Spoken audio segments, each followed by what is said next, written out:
Hello everyone and welcome back to my channel. For those of you that are new here, my name is Rochelle and we are going to do a little bit of a serotonin video. So as you might be able to tell, I'm dressed up very fancy, and unfortunately the plans that we had just did not end up working out.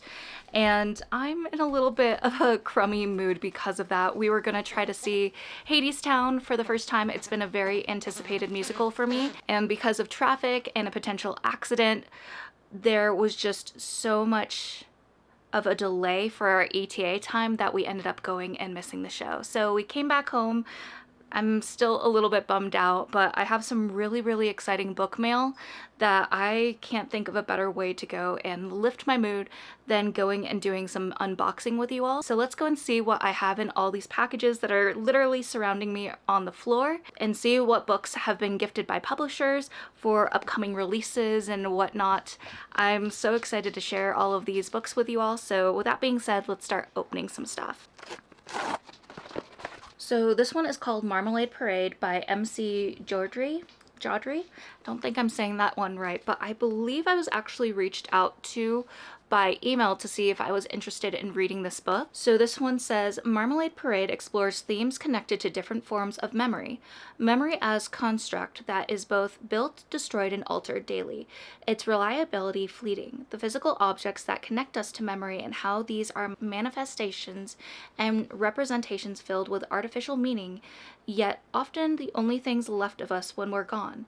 Nostalgia as a crutch and a curse, offering up memories that are self-serving rather than accurate, and how utterly terrifying it is when the memories themselves begin to vanish, along with lucidity as cognitive faculties fail us. Marmalade Parade is a fascinating deep dive into the subconscious.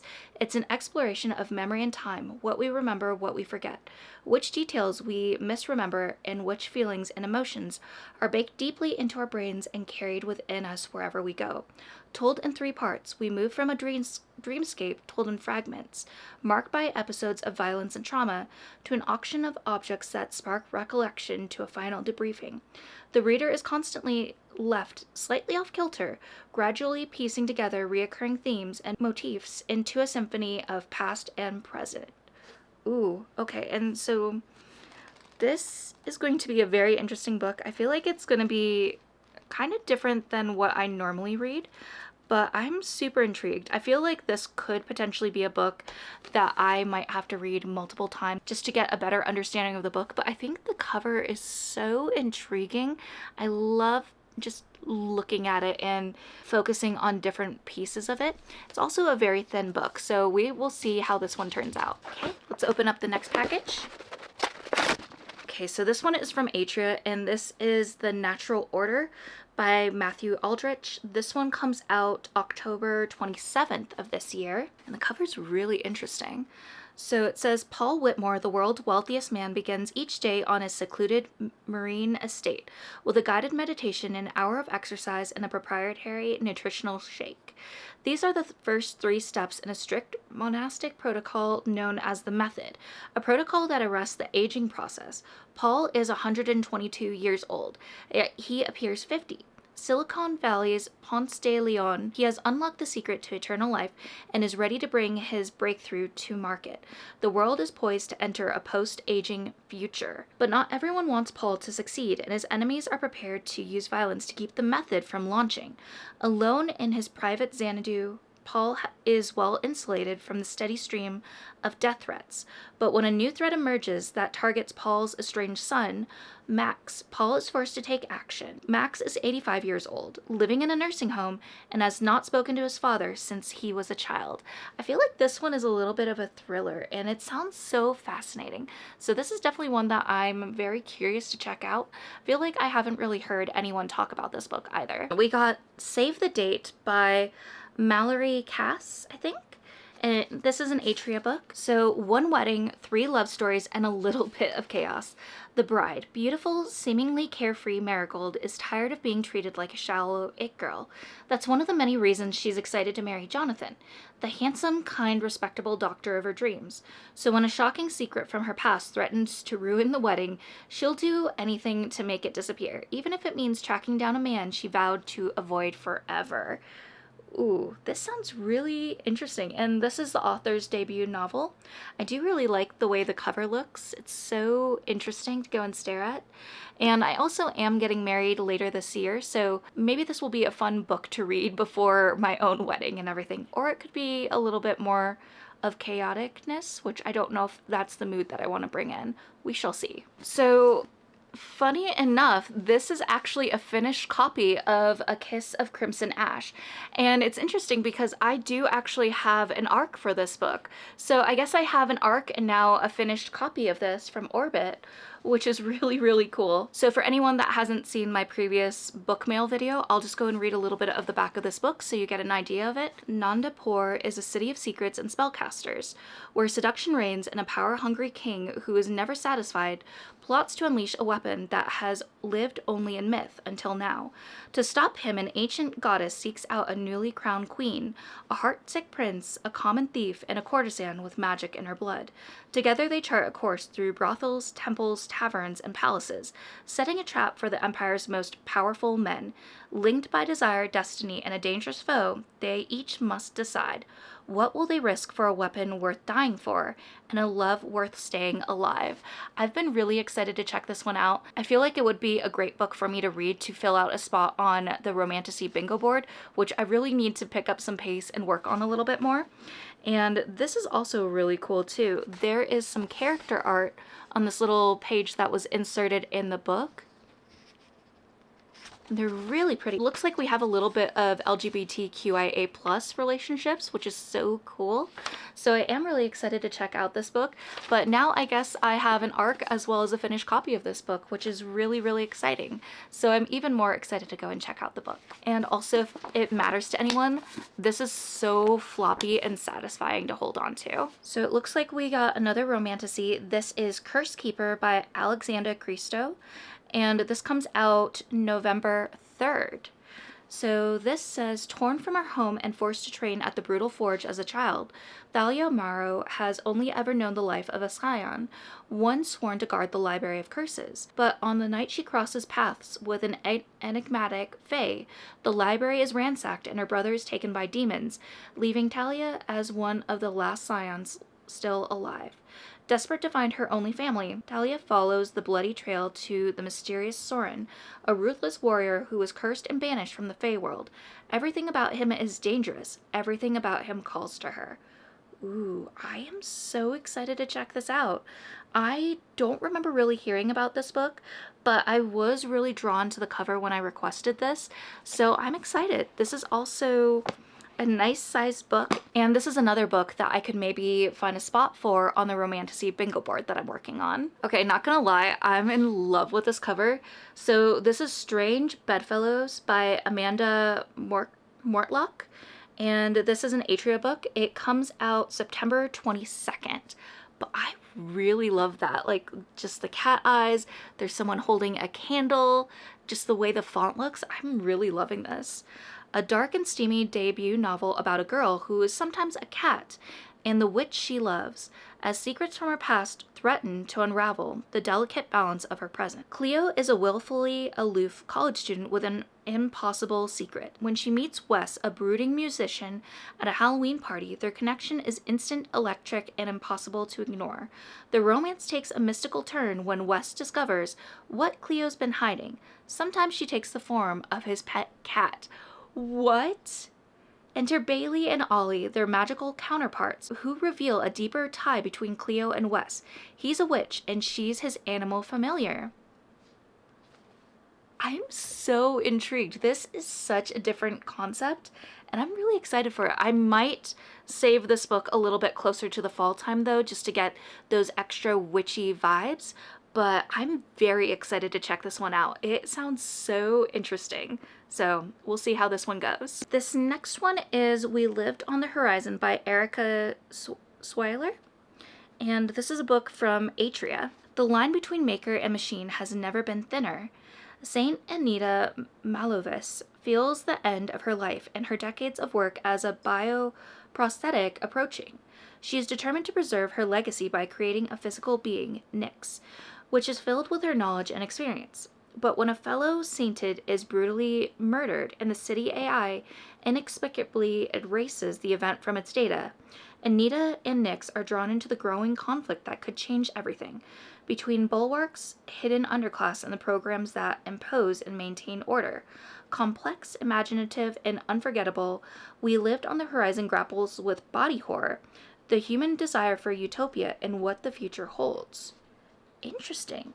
I really don't remember going and seeing this book when I was going and requesting copies, so we'll see how this one goes. I really don't know anything about this book, and it doesn't really seem like the usual book that I gravitate towards, so this will definitely be something out of my comfort zone. All right, then we have Hate Me, Take Me by Laura Bishop. It says, I hate you, please take me.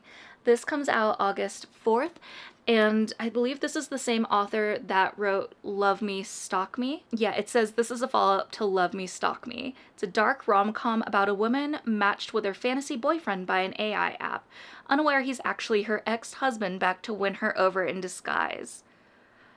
Oof, this sounds interesting. All right, so when Amanda Bennett signs up for the beta feature of the Obsess AI boyfriend app, she thinks it's just another marketing gimmick. Go on a date with a real man who matches her digital fantasy. Spoiler, she's skeptical. I mean, that makes sense. That's completely fair. Then the app delivers. Her match is hot, brooding, motorcycle included. Perfect, except he refuses to remove his helmet, won't share his name, and somehow knows things about her no stranger should. Because he's not a stranger. He's Cade Steele, her ex-husband, the one who disappeared, the one she spent years trying and failing to forget. Now he's back and determined to win her heart, with a little romance, a little mystery, and a deeply questionable amount of stalking. I feel a little bit worried about this book, and it might be because of my own prior feelings towards relationships with exes. I've had a lot of toxic relationships in my past, so I feel like I'll really have to work on separating that piece when I go into this story, because usually I don't root for exes. So we'll see how this goes. I'm very, very cautiously optimistic about this one. I just realized we actually have a few more packages. I put them off to the side and they just were in a separate area that I completely missed them. So let's open these guys too. Okay, so next book we have here is The Cove by Claire Rose. It says, they've been waiting for you. 17-year-old Lindsay Weinberg has just been kicked out of yet another prep school and is exiled to her uncle's farm in the cold, isolated town of Marbury, Maine. But Uncle Levi is gone, leaving the farmhouse under the strict rule of his new zealously evangelical wife, who runs a reform camp for troubled teens. Up at dawn, manual labor all day, no phones, no computers, no way out. When Lindsay meets the twins, Finn and Cass, who live on a nearby island, everything changes. One reckless night, she convinces the others to sneak out for a party. The night is unforgettable, at least the parts they can remember. The next morning they wake in their own beds, hearts pounding, clutching seashell tokens, with no memory of how they got home. Except one never made it back. Ooh, I really love the way the cover of this looks. It's so eerie. And it looks like we have some character art as well. And it's on this little postcard here. So it says, greetings from 8th Island. Wish you were here. To Bill and Rebecca Weinberg, Brooklyn, New York. From Lindsay Weinberg, Haven House, Marbury, Maine. And this is a book from Wednesday Books. Then the next one we have is The Lightwork Journal, A Guide to Finding Your Spark and Mastering Your Energy by Keela Shaheen. And this is the author for the Shadow Work Journal. I remember seeing this and I thought it could be a fun time to go through. I know some people really like going and doing journals like this and just manifestation type of things. And I was really curious about this. So it says, if you're holding this journal, it found you for a reason. Shadow work asks you to grow, to soften, or to see yourself more clearly. The next season of your life is calling for light, the kind you build and nurture through your energy, strength, and creative willpower. When you're ready to step into that light, my new light work journal is waiting for you. Light begins here. You're holding these pages before the world does, and that means more than you know. Light work starts in moments like this: a breath, a hopeful pause, a willingness to rise. Thank you for beginning here with me. Ooh, I'm really excited for this. This could definitely be a lot of fun, and this is from Atria. Stranger Things Have Happened by Casey West. The cover feels really interesting. It's very, very silky. Can fake dating lead to real love? In Casey West's next sexy adult rom-com, two people must decide where the lie ends and the chemistry begins. Sutton knows she needs therapy. After all, she's managing her newly opened restaurant remotely while taking care of her ungrateful, sick mother. Plus, her boyfriend of 2 years just dumped her over the phone. But does therapy with a stranger who she has to pretend to be engaged to in order to help her friend's struggling relationship count? Probably not. Then why did she just agree to go? Because she's had a few too many drinks. Because the stranger, Elijah, is smug and annoying and really, really handsome. Because she feels guilty that she abandoned her best friend Tara after high school. And this might make up for it. Whatever the reason, she has committed to this unhinged plan. Ooh, this sounds really interesting. We also have these green sprayed edges. I feel like this book is going to be perfect for the summertime, so I might go and pick this book up then. And it also came with a few different hair ties, which is always really nice. As you can tell, I have very, very long hair, so having to put it up, especially when the weather gets warmer, is always necessary. All right, and then time for our last package, which is one that I am so excited for. So this is an Elsie Silver box. It says Fever Dream on the top of it. I am so curious to see what is inside of this. We got this literally last night when we came back home from having dinner with my future mother-in-law, and I might have done a little happy dance when I saw what this box was. So Rivals to Lovers, Small Town, Western, Forced Proximity, Reality Show Romance, Forbidden Love. Oh my gosh. So I'm not usually a romance reader. However, you give me Small Town, you give me a cowboy romance, and I am instantly hooked and excited. So we got a few things in here. It looks like we got a little cowgirl boot keychain. And then we have this pin that says Certified Member of Elsie Silver's Fan Club. And I think this is a tote bag. Let's try not to get all this stuff everywhere. So we have this tote bag that says Save a Horse, Ride a Cowboy, Fever Dream, Elsie Silver. Oh my god, I love this. This is probably one of those bags that I could bring back to my hometown and not get a second glance at, because there's a lot of cowboys. My hometown is very, very redneck. And then, let's make sure, we have the book. So this is from Atria, and honestly, just Atria, thank you so much. I've been really excited for this book. I really love Elsie Silver. I'm still working through the Chestnut Springs books. I've been just trying to make them last as long as I can, because just the nostalgia of getting to have a cowboy romance read, and that reminds me a little bit of my hometown. So first of all, look at the cover. She is so beautiful. Says professional bull rider Emmett Bush is not looking for love. He's looking for a paycheck to save his family's farm from bankruptcy. So when he agrees to be the leading man on a hot new reality dating show, Romance Ranch, he's already decided it's all one big performance. Until Julia Silva walks onto his property. Smart, snarky, beautiful, and off limits in more ways than one. As the location consultant on set and the little sister of his most bitter professional rival, she's the last woman who should pique his interest. Julia has been warned about Emmett. She knows better than to fall for his cocky swagger, broad shoulders, and smoldering good looks. Plus, she's sworn off relationships. But as Julia and Emmett work together, mutual distaste grows into an unexpected connection, and then something more. I'm so excited for this. Oh my gosh, we have this art right here, which is so beautiful. And then we also have this character art here. Oh my gosh.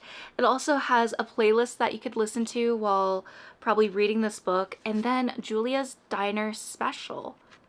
Ooh.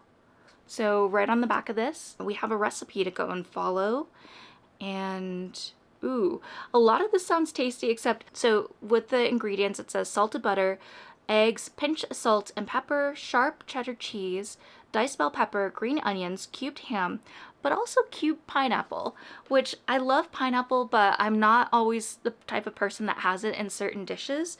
So we'll see how this goes. So it's a Western omelet. So I'm very intrigued, but this is so cool. I did not expect to go and get this PR box with Fever Dream in it, but I'm so excited to read it. This is just amazing because I did not think I'd go and get an Elsie Silver book as book mail, which is so cool. But these were the 11 books that we received as book mail. We definitely got a very interesting mixture. We have some romance, have fantasy, as well as a thriller.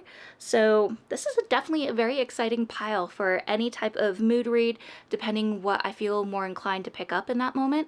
I feel like Fever Dream is definitely going to be one that I pick up first. I also do really need to catch up on my romantasy bingo board, so some of the other ones I might pick up first as well. We'll definitely see. But if you're interested in hearing my thoughts on any of these books, please remember to go and subscribe, and also if you liked this video, do that as well.